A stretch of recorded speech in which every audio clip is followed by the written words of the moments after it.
اور اللہ نے نہریں پیدا فرمائیں. پانی کو دیکھیں نہر کب بنتی ہے, کیسے بن گئی, دریا کیسے بن گیا. پانی کو چلنے کی قوت عطا فرمائی ہے اللہ نے. اگر یہ پانی چلتا نہیں, بس آپ ڈالتے اور ٹھہر جاتا, جیسے پتھر کو آپ چھوڑیں زمین پہ گرے گا چلنے لگے گا. بولیں اگر چلے تو ہم حیرت زدہ ہو جائیں گے نا. پتھر اگر چلنے لگے حیرت زدہ ہو جائیں گے, ہم تو وہیں پہ دھاگے باندھنا شروع کر دیں گے. منت, یہ کوئی ولی کے ہاتھ کا پتھر ہوگا, اللہ تعالیٰ میری منت اس کے صدقے پورا کر دے. ہم بڑے ماہر ہیں ان منتوں ماننے کے اندر نا. بس کوئی ملنا چاہیے, اللہ کے علاوہ جو مل جائے بس ہمیں, اس کے طرف تو دیوانے ہو کے پاگل ہو کے بھاگیں گے. اللہ کی طرف اس طرح دیوانے ہو کر نہیں آتے. اگر آ جائیں تو اللہ تعالیٰ سب عطا فرما دے. تو پانی کو چلنے کی قوت دی, جامد چیزوں کو ٹھہرنے کا حکم دے دیا. آگ کو اگر جلائیں تو وہ دائیں بائیں نہیں جاتی, وہ اوپر چڑھتی ہے. ہاں دائیں بائیں کب جائے گی, جب لکڑیاں وغیرہ ہوں گی تو ان کے ذریعے وہ چلی جائے, لیکن چلتی نہیں ہے آگ. اگر اسی لیے آپ آگ جلائیں, رات میں دیکھیں لوگ بیٹھے ہوتے ہیں بعض اوقات گاؤں کے اندر, جنگلوں میں آگ جل رہی ہے جی, ہاتھ تاپ رہے ہیں اور بیٹھے ہوئے ہیں. اگر آگ چلنے لگ جائے تو پتہ چلا چودھری صاحب ہی گئے, سامنے آگ چلی اور گئے کام سے. یہ چیزیں بھی غور کریں کیسا اللہ نے پرفیکٹ بنائی ہے. کوئی چیز چلتی ہے, کوئی ٹھہرتی ہے, کوئی اوپر کو جاتی ہے, کوئی نیچے کو جاتی ہے. تو یہ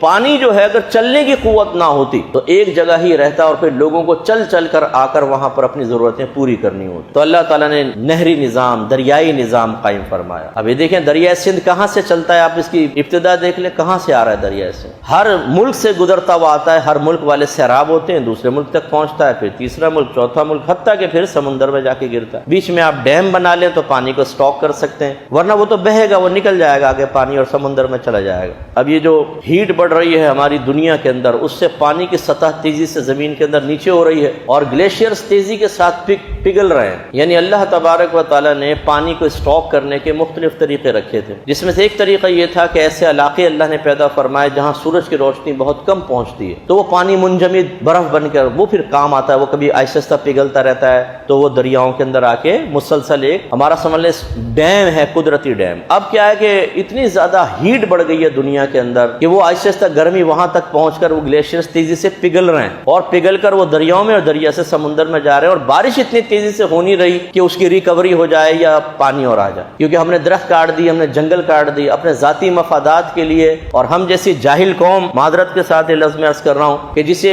یہ کوئی فکر نہیں ہے کہ آگے کیا ہوگا, اسے بس یہ فکر ہے آج کیا ہوگا. اس لیے ہمارے گھر میں سب سے بڑا پرابلم صبح کیا ہوتا ہے, آج کیا پکے گا. بعض اوقات بیوی پوچھتی ہے کیا کھاؤ گے بتائیں, وہ اپنے اوپر سے ڈالنا چاہتی ہے اس دوسرے پہ, اسے سمجھ نہیں آتا کیا کھاؤ گے. اچھا رائے مختلف, اب کس کا انتخاب کر لیں. ہمارے یہاں ٹینشن یہ کیا کھاؤ گے, فلاں کی شادی ہو رہی ہے کیا دینا ہوگا, اچھا مجھے کہاں جاب کرنی ہے, مجھے کاروبار کیا کرنا ہے. بس اس سے آگے ہم آگے نہیں جاتے ہیں. جو ایک ورلڈ وائڈ سوچ اور فکر ہونی چاہیے کہ جو پڑھے لکھا طبقہ, خاص طور پہ میں ان کی بات کر رہا ہوں, عام آدمی تو نہیں کر سکتا کہ یار یہ ہیٹ بڑھ رہی ہے بہت زیادہ, کل کو پانی کی قلت پیدا ہوگی, پانی پر جنگیں ہوں گی, پانی ہمارے ختم ہو جائے گا اسٹاک, تو لوگ پیاسے مریں گے, روڈ پہ گرے ہوئے آپ کو لوگ نظر آئیں گے. ایک ٹائم ایسا بھی آ سکتا ہے جو اس پر بنا رہے ہیں موویز, انگریز مسلسل بنا رہے ہیں ہوشیار کرنے کے لیے, بیدار کرنے کے لیے کہ سوچو پاپولیشن تیزی سے بڑھ رہی ہے, ہر سال بارشیں اتنی ہوں گی, پانی اتنا ہی اسٹاک ہوگا. لیکن ماشاءاللہ ہر سال بچے ہمارے اتنے پیدا ہوتے ہیں کہ ایک سال اگر 1 کروڑ پینے والے تھے تو دوسرے سال 1 کروڑ 25 لاکھ پینے والا ہو جاتا ہے, اس سے اگلے سال 1 کروڑ 50 لاکھ ہو جائے. بارش اتنی ہو رہی ہے, پانی اتنے اسٹاک ہو رہا ہے, بتائیے آخر کب تک وہ پانی ہماری ضرورت پوری کرے گا.